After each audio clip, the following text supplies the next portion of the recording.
ഈ നടത്തം അന്ന് മണിക്കൂറുകൾ നീണ്ട നടത്തേന്നു. നടത്തം കണ്ടപ്പോൾ എല്ലാവരും കരുതി കാര്യമായിട്ട് എന്തെങ്കിലുമൊക്കെ കിട്ടുന്നു.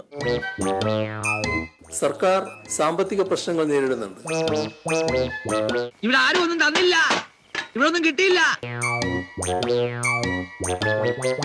വെറും വാഗ്ദാനം കിട്ടുകയില്ല. അതുകൂടെ മനസ്സിലായില്ലേ? വരൂ. നമ്മളെന്താ ഇന്ത്യക്ക് പുറത്തുള്ളവരാണോ? ഈ കേരളം എന്നത് പൂർണ്ണമായി തള്ളപ്പെടേണ്ട ഒരു സംസ്ഥാനമാണോ? എന്തേ നമുക്കുള്ള കുറവ്? കാര്യമായിട്ട് കിട്ടണത് പോട്ടെ, എന്താ കൊടുക്കേണ്ടത്, എങ്ങനെ കൊടുക്കേണ്ടത് എന്ന് വരെ ഇതുവരെ തീരുമാനമായിട്ടില്ലത്രേ. പിന്നിൽ നിന്നുള്ള കുത്ത് കേരളം പൊറുക്കില്ല. MP രാജേഷ് പറഞ്ഞ ഈ കുത്തിനെ ആരുത്തരം പറയും? ആരെയോ കുറ്റം പറയേണ്ടത്? മന്ത്രിമാരാരേലും ഇത് പ്രാഥമികമായിട്ടൊന്ന് പഠിച്ചോ? നമുക്ക് ഈ കുറ്റം ആരെ തലയിലാ വെക്കാൻ പറ്റുക? പ്രാഥമികമായി പറഞ്ഞാൽ ജനാധിപത്യ മര്യാദകളോടുള്ള വെല്ലുവിളിയാണ്, കേരള ജനതയോടുമുള്ള വെല്ലുവിളിയാണ്. കേരളം എന്താണ് ഇത്ര വലിയൊരു കുറ്റം ചെയ്തതെന്ന് മനസ്സിലാകുന്നില്ല. ആലോചന കഴിഞ്ഞിട്ടില്ല.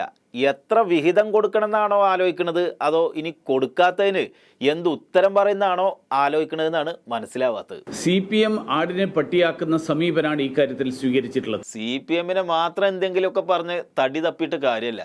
CPM അല്ലാത്തവർക്കും ഇക്കാര്യത്തിൽ പരാതി ഉണ്ട്. ഇത്ര ഭരണ പ്രതിപക്ഷ വ്യത്യാസമില്ലാതെ കേരളം ഒരു മനസ്സായി നിന്നുകൊണ്ട് ഈ അവകാശങ്ങൾ മേടിച്ച് ചൂരൽമലയെ പുനരധിവസിപ്പിക്കാൻ അവരോടൊപ്പം നിൽക്കണം. ഇവർക്കൊക്കെ ചില പരാതികളുണ്ട്.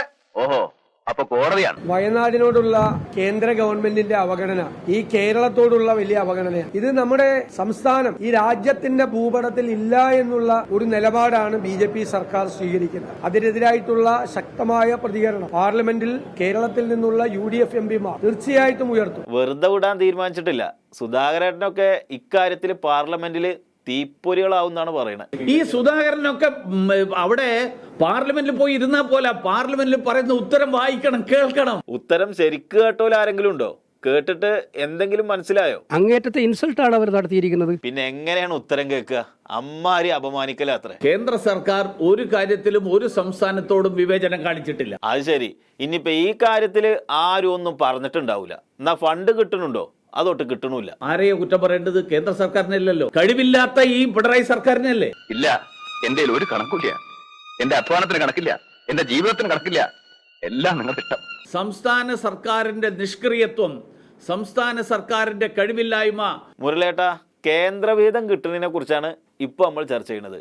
എന്താന്ന് വെച്ചാ വേണ്ടതുപോലെ ചെയ്യാന്നിരുന്നല്ലോ നിങ്ങൾ ഇതുവരെ പറഞ്ഞിരുന്നേ. വയനാട് ഉപതെരഞ്ഞെടുപ്പ് കഴിയാൻ കാത്തിരിക്കുകയായിരുന്നു കേന്ദ്ര സർക്കാർ. ഉപതെരഞ്ഞെടുപ്പ് കഴിഞ്ഞതിന്റെ പിറ്റേ ദിവസം ഇതെല്ലാം തള്ളിക്കൊണ്ടുള്ള നിലപാട് അറിയിച്ചിരിക്കുകയാണ്. ചുരുക്കി പറഞ്ഞ നമുക്കിപ്പോ അതിന്ന് എന്ത് വ്യക്തമായി മാഷെ? ഇതെല്ലാം വ്യക്തമാക്കുന്ന കാര്യം കേരളത്തോട് ശക്തമായ അവഗണനയാണ് കേന്ദ്രം കാണിക്കുന്നത് എന്ന് തന്നെയാണ്. ഒന്നുകിൽ വാഗ്ദാനം കൊടുക്കരുത്, വാഗ്ദാനം കൊടുത്താല് കാര്യം നടത്തി കൊടുക്കണം.